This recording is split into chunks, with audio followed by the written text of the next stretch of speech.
ketertiban itu akan tumbuh dari suatu aplikasi keadilan.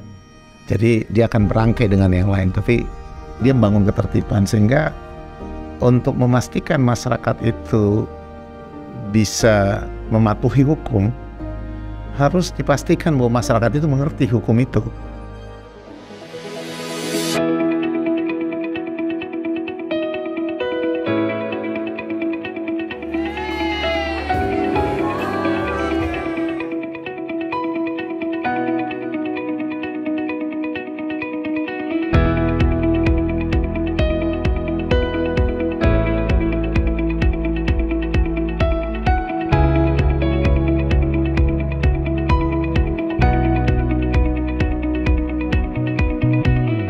Bapak Ibu sekalian, buku ini adalah merupakan satu tahapan dari proses kreatif saya dalam sisi ilmu, karena ini sudah saya tuliskan, saya sebutkan dalam cetakan ketiga dari buku saya.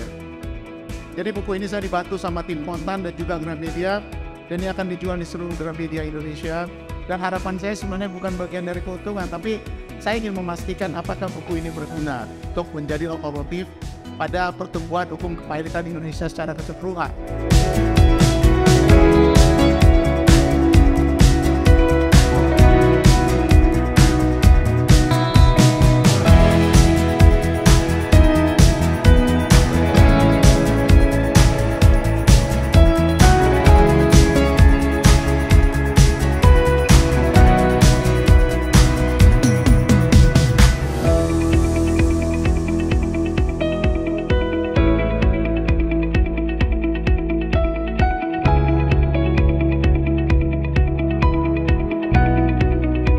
Yang pertama kepada Pak Dr. Ricardo, saya sudah sangat lama mengikuti pemikiran beliau, dan beliau salah satu yang saya ikuti di bidang kepailitan ya. Jadi sejak 98 saya juga sudah membaca karya-karya beliau di bidang kepailitan dan perkembangan pemikiran yang luar biasa. Saya pikir Pak Ricardo adalah sosok yang komplit, dia seorang praktisi dan dia juga seorang akademisi, karena beliau juga mendedikasikan diri untuk mengajar di beberapa kampus, khususnya di kampus kami di Universitas Airlangga. Dan beliau adalah merupakan panutan atau suhu di bidang kepailitan baik praktisi maupun akademisi. Sehingga buku yang beliau keluarkan ini merupakan kristalisasi dari pemikiran-pemikiran beliau di bidang kepailitan.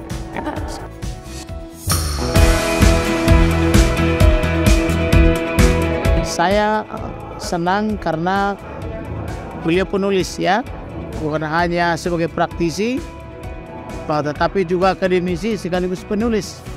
Karena tidak semua orang yang bergerak di dunia praktisi maupun akademisi memberi hati untuk menulis.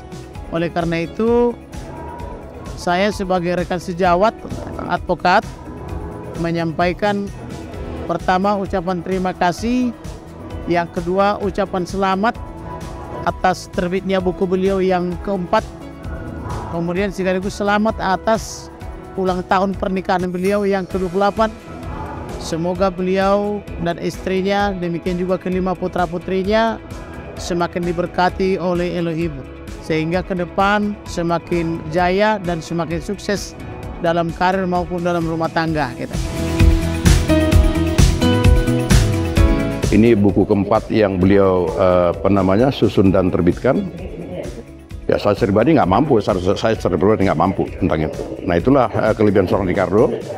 Ya, yang menurut saya ini kan model beliau ini bukan untuk tingkat doktor sebenarnya.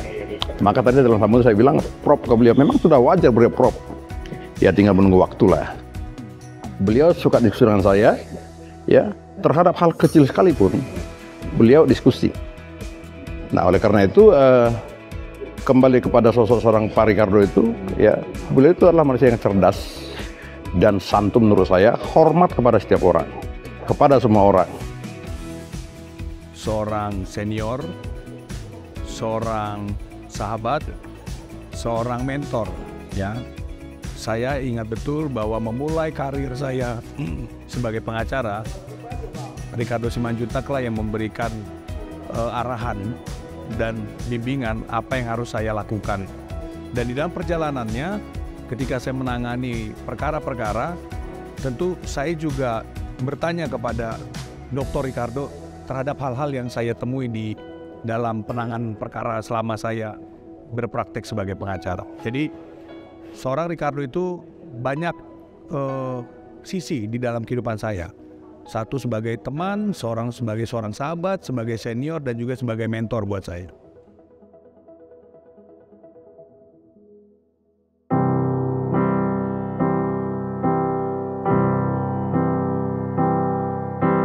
Wise men say only fools rush in, but I can't help falling in love with you. Oh, di mata saya suami saya ini orang yang sangat, saya bilang ya, penyayang keluarga, tapi dia sedikit agak kaku. Makanya dia cocok sama saya orangnya heboh.